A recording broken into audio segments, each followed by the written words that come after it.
सनातनाय नमो नमः। मैं प्रकाश कहानी की वाचिका प्रस्तुत हूँ आपके समक्ष कहानी लेकर प्रकाश, और कोशिश करती हूँ सुनाने की, कहानी में डूबकर। ये कहानी पढ़ने से ऐसा ज़रूर लगता है कि यह भारतीय सभ्यता और संस्कृति के परिवेश में लिखी गई है। अतः प्रस्तुत है आपके समक्ष कहानी प्रकाश। हे माता, आज तेरा प्रकाश एक तलाश को अंजाम देने जा रहा है। या देवी सर्वभूतेषु आशीर्वाद रूपेण संस्थिता, नमस्तस्यै नमस्तस्यै नमस्तस्यै नमो नमः। इन कागज़ के हरफों का पैगाम क्या होगा? खुद आगाज़ है हैरत में कि अंजाम क्या होगा। ये कौन सी लगन है मुझे खींचे लिए जा रही है। एक भूली हुई कहानी मुझे याद आ रही है। याद करना चाहता नहीं पर भूल भी पाता नहीं। एक बस उनके सिवा और कुछ भाता नहीं। कलम क्या हाथ में ले ली है, कितने लोग हमसे बातें करने आ गए हैं। वो पक्षी जो आँख उठाकर देखने से डर जाते थे, आज मेरे सर को छू कर जा रहे हैं। पूरा आंगन जो सन्नाटे में डूबा रहता था, वहाँ एक उत्सव जैसा माहौल लग रहा है। रंग बिरंगे पंछी अपनी अपनी बोली में ना जाने क्या क्या कह रहे हैं। उफ, ये पतंग तो और है, सर पर मंडरा रही है। जाने डोर किसके हाथ में है। अरे, ये नेवला कहाँ से आ गया? और ये पेड़ पौधे, रंग बिरंगे फूल, तितली, मधुमक्खी और भंवरे सभी एक मनोरम दृश्य प्रस्तुत कर रहे हैं। मधुमक्खी धतूरे के फूल से रस निकाल रही है। प्रकृति कुछ यूं दृश्यित हो रही है। दिनकर ने कर यूं खोले, जनमानस ने दिग खोले। जैसे पायल की छम छम बोले, खग विहंग कुछ यूं बोले। प्रसून प्रसूनित हो डोले, प्रातः के व्योम से चंदा भी देखो। प्रातः के व्योम से चंदा भी देखो, कैसे झांक रहा हौले हौले। अरे, ये क्या? निखंड धूप है और बारिश। सर उठाकर देखा तो बादल का एक टुकड़ा अपनी उपस्थिति का भान करा गया, जबकि बारिश का मौसम भी नहीं है। बुलबुल बार बार आकर कान में कुछ कह जाती है। लगता है कह रही है, लिखो रुक क्यों गए, लिखो रुक क्यों गए। और छोटी छोटी गौरैया उसकी हाँ में हाँ मिला रही हैं। मैं प्रकाश हैरान हूँ, आखिर इन सभी को हमारे जीवन में क्या दिलचस्पी है। आज मैं उन फटे हुए कागज़ों को लेकर बैठा हूँ जिन पर एक अधूरी कहानी लिखी है, जिसमें मेरा नाम इतनी शिद्दत से लिया गया है कि मुझे अपना अतीत याद आ गया।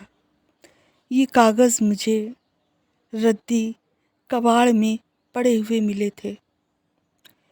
इन कागज़ों पर स्पष्ट रूप से मेरा नाम पड़ा है और वह कहानी लिखी है जो मेरी कहानी से बहुत कुछ मिलती जुलती है, जिसे मैं कभी का भूल चुका था। कितनी शिद्दत से उसने मेरा जवाब लिखा है, कितनी शिद्दत से उसने मेरा जवाब लिखा है, पर मुझे कोई टूटा हुआ ख्वाब दिखा है। याद आ गई मुझे उस लड़की की जो बिना मेरी आज्ञा के कोई काम नहीं करती थी। कभी कभी तो मैं परेशान हो जाता था। मैं कहता था अपना निर्णय स्वयं लिया करो, पर वह हर कार्य मुझसे पूछ कर करती थी। प्रकाश, तुम ये कर लो, मैं ये कर लूँ, तुम ये कर लो, मैं ये कर लूँ। कई बार मैंने समझाने की कोशिश की कि अपना काम स्वयं किया करो, पर वह नहीं मानती थी। मेरा और उसका दर्पण और साया जैसा रिश्ता था। मुझे वो दिन आज भी याद है जब मुझे ऐसा लग रहा था कि धूल भरी आंधी के बीच मैं त्राहिमाम त्राहिमाम कहकर पुकार रहा हूँ। मुझे लगा कि वह मेरे बिना भी जी सकती है। मैंने एक क्षण की भी देरी नहीं की और निकल पड़ा, अधूरा, अकेला और अस्तित्वहीन। मैं कहाँ कहाँ नहीं भटका, कितनी ठोकरें खाईं, कितनी बार गिरा, कितनी बार उठा। भटकता हुआ मैं एक मंदिर में जा पहुंचा। वहाँ का शांत वातावरण मुझे अपनी ओर खींचे लिए जा रहा था। वहाँ मुझे कुछ दिव्य वचन सुनाई दिए। मेरी आँखों में धूल की धुंध थी, इसलिए मुझे धुंधला दिखाई दे रहा था। एक दिव्य वाणी का एहसास हो रहा था, पर समझ में कुछ नहीं आ रहा था। बस ऐसा लग रहा था कि वह वाणी मुझे वहीं रहने के लिए आमंत्रित कर रही थी। लोग उन्हें स्वामी जी कहकर बुला रहे थे। शांति की चाहत में मैं वहीं धूनी रमा कर बैठ गया। मेरे हालात देखकर उन्होंने मुझसे कुछ भी नहीं पूछा और ना ही मैं उन्हें कुछ भी बताने की स्थिति में था। धीरे धीरे मैं अपना अतीत भूलने लगा, लेकिन तन अंते और मन अंते संत की वाणी मेरे कानों में पड़ती रहती थी। पता नहीं किस तरह से मैं अपने आप को एकाग्र करने में लगा रहता। बरसों बीत गए मुझे इसी तरह संत के चरणों में बैठे बैठे। लोगों से पता चला कि वे स्वामी सनातन श्री जी कहे जाते हैं। मैंने सोचा लोग अपने नाम के पहले श्री लगाते हैं और ये बाद में लगाते हैं, पर मैंने कुछ पूछा नहीं और ना ही पूछने की हिम्मत पड़ रही थी। आंखों की धुंध धीरे धीरे छट रही थी। कई बरस बीत गए मुझे इसी तरह संत के चरणों में बैठे बैठे। कुछ लोग संत को गुरु कह रहे थे, कुछ सतगुरु कह रहे थे, कुछ स्वामी जी। मुझे स्वामी जी कहना बहुत अच्छा लग रहा था। मैं इस स्थान से कुछ कुछ परिचित हो रहा था। स्वामी जी के यहाँ एक कुत्ता था, भानु। स्वामी जी अक्सर उसको पुकारा करते थे।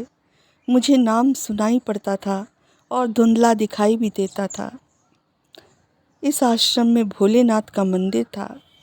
बहुत से देवी देवता थे और सबसे पहले भारत माता की मूर्ति थी। पर इन सब चीज़ों पर कभी ध्यान नहीं दिया। एक दिन की बात है, रविवार का दिन था।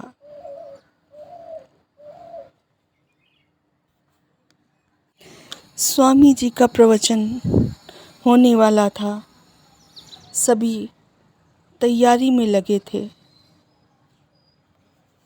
पता नहीं क्यों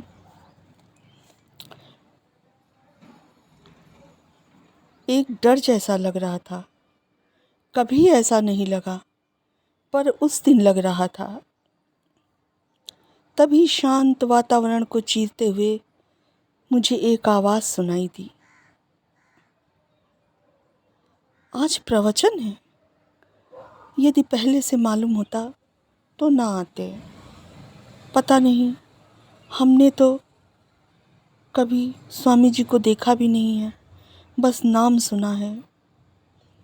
और फिर वे तो हमें पहचानते भी नहीं हैं, जानते भी नहीं हैं,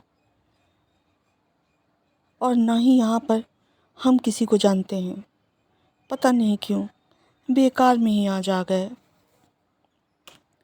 आवाज़ सुनकर मैं चौंक पड़ा।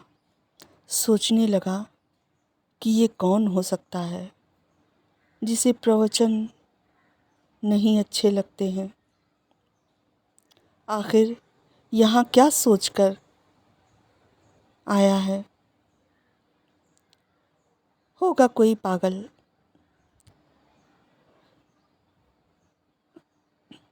पर ये क्या, आवाज़ तो आती ही चली जा रही थी, पर स्पष्ट सुनाई नहीं दे रही थी, क्योंकि साथ ही में एक बच्चे के रोने की आवाज़ भी आ रही थी।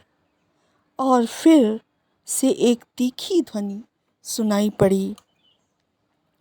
बच्ची रो रही है, पता नहीं किसी को ऑब्जेक्शन ना हो। कोई बात नहीं, हमने भी सुना है कि लता मंगेशकर जी जब लोरी गाती हैं तो रोते रोते बच्चे भी चुप होकर सो जाते हैं। तो क्या स्वामी जी का प्रवचन है, तो क्या उस समय अगर मेरी बेटी सो जाएगी तो हम भी बैठ जाएंगे। यदि ईश्वर चाहेंगे तो हम बैठेंगे, वरना हम चले जाएंगे। अरे, लगता है स्वामी जी आ रहे हैं।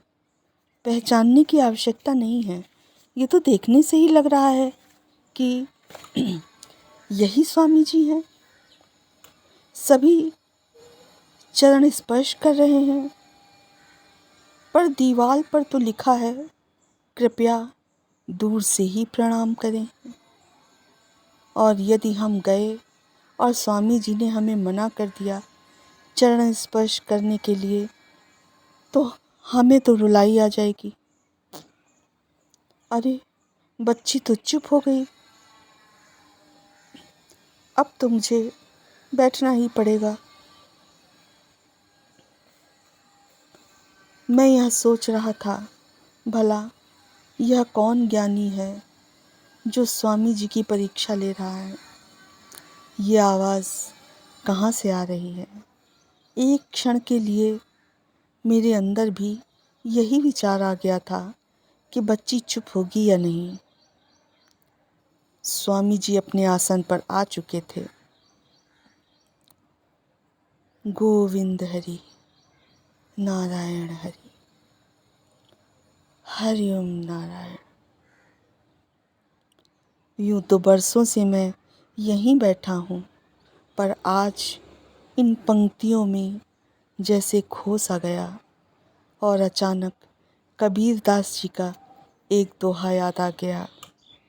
सतगुर हम सूरी झिकर, कहिया एक प्रसंग, बरसिया बादल प्रेम का, भीज गया सब अंग। और अब अगले एपिसोड में मैं आपको आगे की कहानी सुनाऊंगी। नमस्ते।